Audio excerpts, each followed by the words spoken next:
Nah, saya akan bacakan dari ayat yang pertama, yang kedua, dan kemudian lompat ke ayat yang kelima. Demikian bunyi firman Tuhan dari Paulus, Rasul Kristus Yesus oleh kehendak Allah untuk memberitakan janji tentang hidup dalam Kristus Yesus.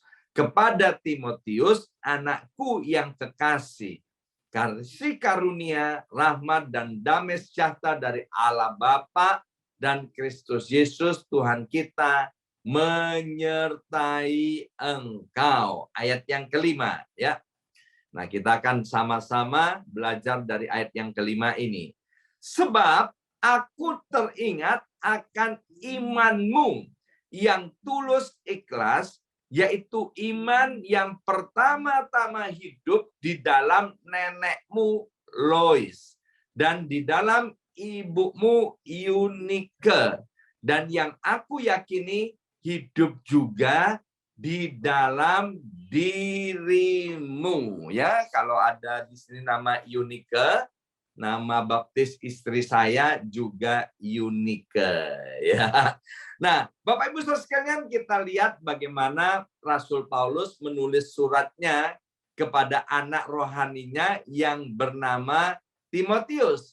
Dan dari ayat ini kita mengerti ternyata iman yang didapati pada Timotius itu merupakan iman warisan yang diturunkan dari neneknya yang bernama Lois, kemudian dari ibunya yang bernama Eunike. Luar biasa Bapak Ibu sekalian. Dari ayat ini saya mendapatkan perenungan begini, bahwa ternyata iman itu bisa nurun, iman itu bisa nular, ya, khususnya di dalam anggota keluarga kita masing-masing. Maka itu selalu saya mengingatkan pentingnya Bapak dan Ibu sebagai orang-orang yang percaya untuk kita hidup sungguh-sungguh di dalam Tuhan. Sebab Kisah Rasul 16 ayat 31 berkata, kalau kita ini percaya kepada Tuhan, maka seluruh isi rumahnya itu akan diselamatkan. Jadi bukan hanya percaya lip service di mulut dan di bibir saja, tetapi kelakuannya tidak sesuai dengan firman Tuhan. Bukan yang begitu, Bapak Ibu sekalian. Sebab Alkitab dengan jelas berkata, iman tanpa perbuatan itu adalah iman yang mati. Ya, jadi kalau kita berkata bahwa kita beriman kepada Yesus Tuhan, buktinya apa? Harus dibuktikan dengan perbuatan-perbuatan yang nyata yang bisa dilihat oleh orang-orang yang ada di sekitar kita, khususnya ya orang-orang dekat kita, yaitu keluarga kita. Kalau keluarga kita tidak bisa melihat dengan jelas, tidak bisa merasakan iman percaya kita kepada Tuhan Yesus, maka perlu dipertanyakan kekristenan kita. Ya, seperti waktu saya tahun 1985 dari seorang yang ateis, dari orang yang tidak percaya Tuhan, kemudian menjadi orang yang percaya kepada Tuhan. Yaitu 1 tahun setelah saya menikah dengan istri saya yang luar biasa ini, seorang wanita yang berhati emas ini, Bapak Ibu sekalian.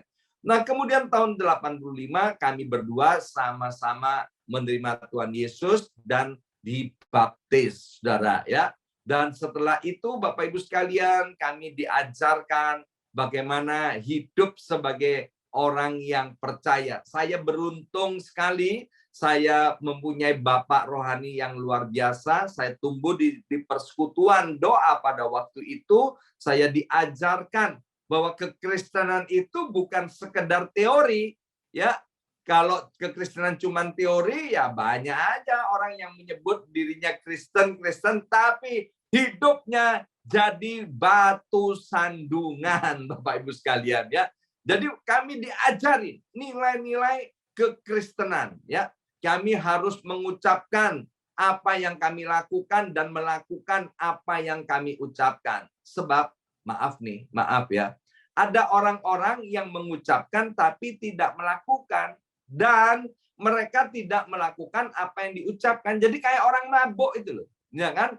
Kayak orang mabuk yang ngomong seenaknya aja, tapi lupa dengan yang diucapkan. Apalagi buat seorang pembicara.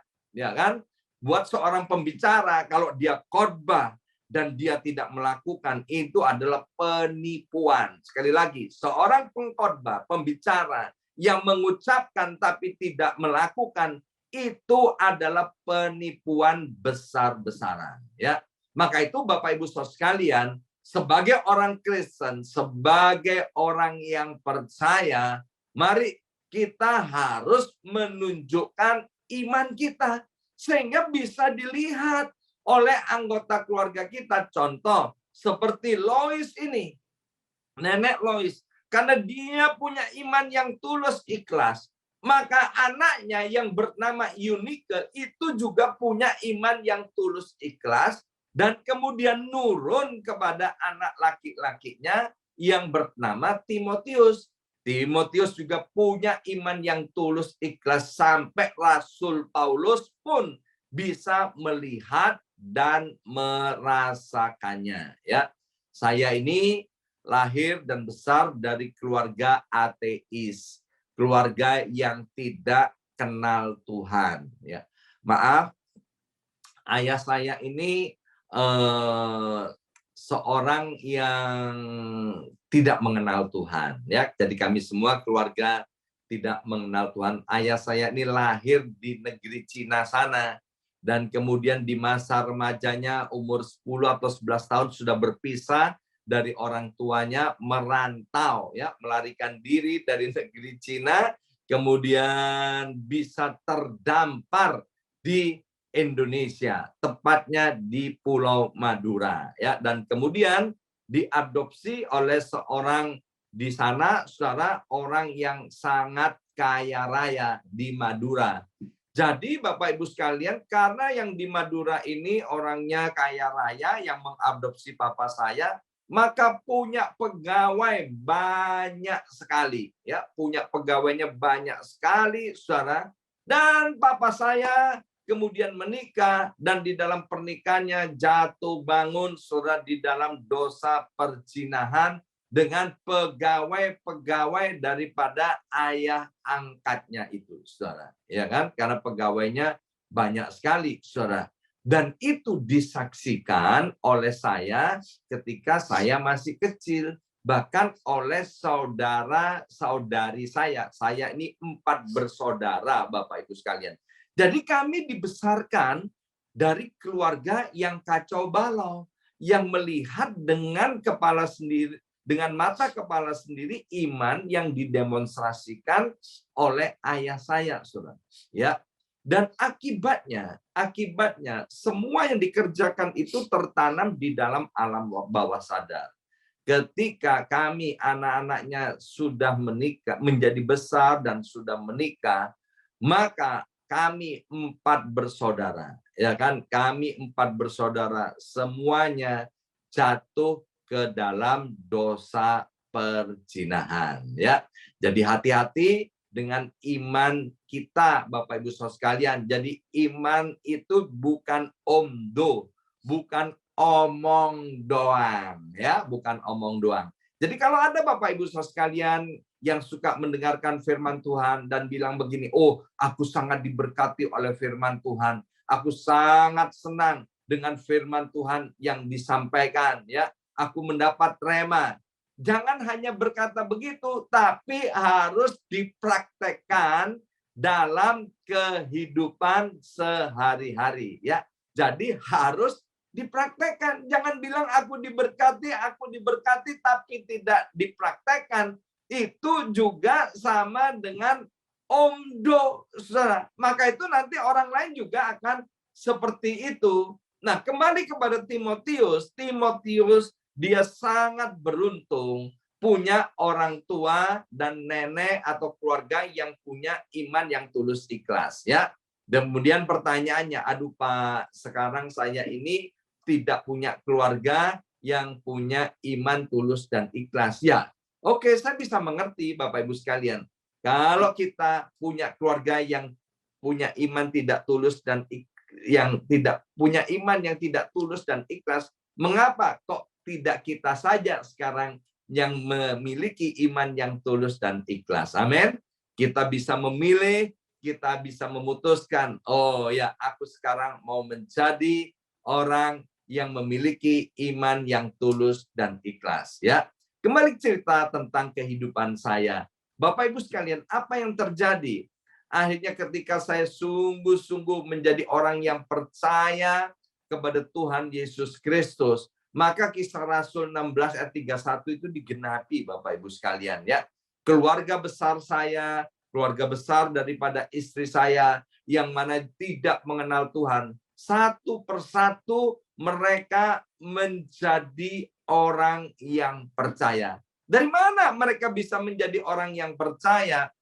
Yaitu ketika mereka melihat iman yang tulus ikhlas yang dinyatakan dari perbuatan-perbuatan, ya. Dan puji Tuhan sampai hari ini kayak keluarga kami memiliki sebuah gereja di Indonesia yang cukup besar, yang diberkati oleh Tuhan, bahkan punya sekolah, saudara, yang juga bisa menampung masyarakat yang ada di sekitar, di mana sekolah ini ada juga sekolah Kristen, yang di mana juga diajarkan nilai-nilai tentang kekristenan. Ya, kita tahu Abraham. Abraham dikenal sebagai bapak segala orang yang beriman. Kalau Bapak Ibu sekalian teliti membaca Alkitab, Abraham pernah menyuruh istrinya berbohong. Ya, waktu itu dalam satu kali perjalanan dalam pengungsian, Abraham dengan Sarah istrinya, mereka sedang bercumbu-cumbuan Bapak Ibu sekalian, ya. Dan kemudian Abraham bilang begini, nanti kalau orang tanya, ya, kamu ini siapa? Jangan bilang-bilang ya kalau kamu istriku, kamu mesti ngaku gini aja, kita ini bersaudara. Kemudian Sarah tanya, kok bilangnya begitu? Iya, sebab kan kamu cantik, ya kan? Kalau kamu terlalu jujur, bilang kamu itu istriku, maka nanti aku bisa dibunuh loh, ya kan? Dan kamu diambil orang. Wah, saudara, ini bapak orang segala beriman, ngajarin orang berbohong untuk keselamatan dirinya sendiri. Jangan ditiru loh Bapak Ibu sekalian, ya. Alkitab adalah Alkitab orang jujur. Jadi kalau dikatakan Daud itu berzina, jangan kemudian ikut-ikutan. Saya dalam konseling saya bilang begini, itu Pak, Daud aja berzina. Masa aku nggak boleh berzina? Nah, ini artinya membaca firman Tuhan, ya, dia nggak ngerti bahwa firman Tuhan itu kitab jujur, dia menceritakan apa adanya semuanya, ya kan? Kalau kembali kepada Abraham, Abraham berdusta, ya, Abraham berbohong, Abraham aja berbohong, masa aku nggak boleh, ya? Bukan begitu. Maksudnya firman Tuhan berkata dengan jujur, yang baik mari kita lakukan, yang tidak baik jangan dilakukan, jangan ditiru, ya. Itu harus dijadikan pelajaran. Akibatnya, waktu Abraham berbohong, ya, Ishak itu belum lahir, Bapak Ibu sekalian. Ishak itu belum lahir. Satu kali setelah Ishak lahir, Ishak besar, Ishak punya istri, ya kan? Ishak bisa melakukan kebohongan yang sama yang dikerjakan oleh bapaknya. Satu kali dia juga ditanya sama orang, ya kan? Ini siapa ini? Ribka, kok cantik banget, ya kan? Ribkanya bilang, ya kan, diajarin sama Ishak, jangan bilang kalau kamu istriku, ya. Bilanglah aku ini saudaramu. Coba ya, bapaknya bohong, anaknya bohong. Abraham sekarang punya cucu. Cucunya namanya Yakob dan Esau. Itu kan anak dari Ishak, ya kan? Yakob dan Esau. Kita lihat apa yang dikerjakan, ya kan? Yakob jadi tukang bohong. Yakob jadi penipu, bapaknya penipu, anaknya penipu, cucunya penipu. Nanti cicitnya apa? Jadi rajanya penipu. Jadi hati-hati dengan iman, ya. Kita lihat bagaimana Yakob menipu bapaknya. Ditanya, kamu ini kok kayaknya Esau ya, bukan kamu ini kayaknya Yakob ya, bukan Esau. Yakob bilang kepada bapaknya yang sudah tua itu, enggak kok, aku ini Esau, ya kan bohong ya. Dan kemudian Yakub, ini Yakub sudah tua, ya kan? Yakub sudah tua, dia punya anak, semua anak-anaknya bohongi Yakub. Dia bilang begini, itu anakmu yang bernama Yusuf sudah mati, diterkam oleh binatang buas, ya. Baik Bapak Ibu sekalian, kembali kepada kitab 2 Timotius pasal yang pertama. Mari jangan main-main dengan iman kita. Milikilah iman yang tulus ikhlas. Milikilah iman yang benar di hadapan Tuhan. Segala sesuatu yang kita ucapkan, segala sesuatu yang kita kerjakan, segala sesuatu yang kita perbuat, mari dengan semangat kita melakukan sesuai dengan firman Tuhan. Kalau kita gagal, bangkit berdiri, akui kesalahan dan kegagalan. Jangan sombong-sombong. Ya, kita perlu merendahkan hati kepada keluarga kita, kepada orang lain. Ya, saya salah. Saya minta maaf untuk kesalahan saya. Ya, saya berjanji untuk tidak mengulanginya lagi. Kalau nanti gagal lagi, bangkit, saudara. Sebab pemenang itu bukan orang yang tidak pernah gagal. Pemenang adalah orang yang tidak pernah menyerah. Pemenang adalah orang yang berani bangkit daripada kegagalan. Dan Alkitab dengan jelas berkata bahwa kita ini di dalam Yesus bukan lagi disebut pemenang, tetapi orang yang lebih daripada pemenang. Mari Bapak Ibu sekalian, kita bangkit, kita akan mendemonstrasikan iman yang tulus, ikhlas, dan saya percaya anggota keluarga kita dimanapun berada, bahkan komunitas di mana Tuhan percayakan kepada kita, dia akan melihat iman kita yang tulus, ikhlas, dan mereka juga akan ketularan menjadi orang-orang yang percaya, yang memiliki iman yang tulus dan ikhlas. Amin. Mari kita berdoa. Materaikan setiap benih kebenaran firman Tuhan, ya Aba, ya Bapa.